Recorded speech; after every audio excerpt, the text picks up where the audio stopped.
devono cambiare lavoro, perché poi vengo alle crisi che abbiamo avuto in questo territorio e capiamo che sono crisi un po' strane dal punto di vista della produzione.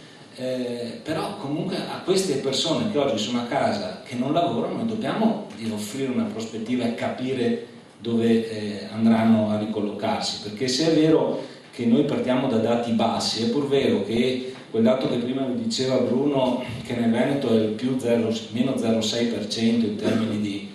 dal 2009 al 2010, di persone che sono state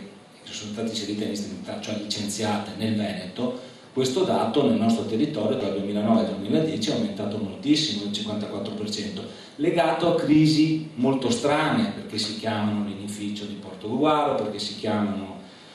Acco, perché si chiamano Dexion, perché si chiamano la nuova Pansac. 3, se non tutte e 4 queste crisi, non sono crisi di mercato, di produzione, sono crisi di imprese che usano la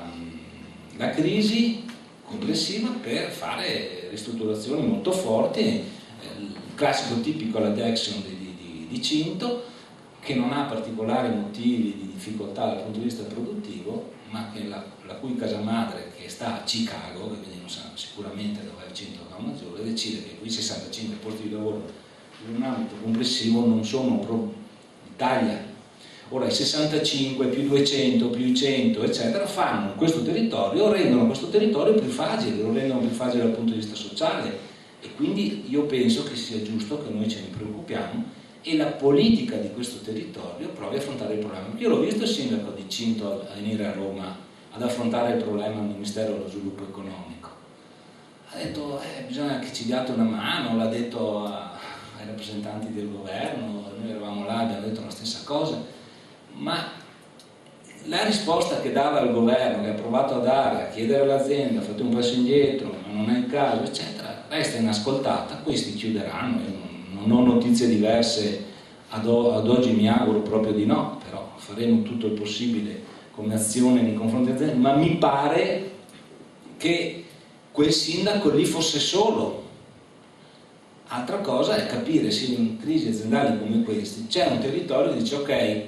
salta quell'azienda, ma c'è un territorio che ha la capacità, come ci diceva prima, no? Entrano e escono, ma comunque di riassorbire almeno in parte. Non è così semplice, però ci deve essere una rete che è rappresentata da quella parola che oggi non usiamo più, che non è una bestemmia, che si chiama concertazione, che mette attorno a un tavolo quelle persone che sono qua, gli studiosi, gli imprenditori, il sindacato, la politica, e assieme cercano di capire qual è la classe dirigente di questo paese, cerca di capire dove lo portiamo questo territorio, cosa sviluppiamo, se c'è la possibilità che ci sono alcune aziende leader in qualche settore e di creargli attorno una rete che può diventare una rete di sviluppo. Queste cose in questo territorio purtroppo da 7-8 anni non si discutono più, non si fanno più.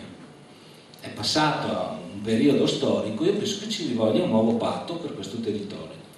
e questo tanto più in ragione del fatto che siamo una regione a confine con una regione a statuto speciale, dove le condizioni di lavoro sono completamente diverse rispetto alle nostre, perché anche questo è un elemento in cui dovremmo discutere a proposito di federalismo.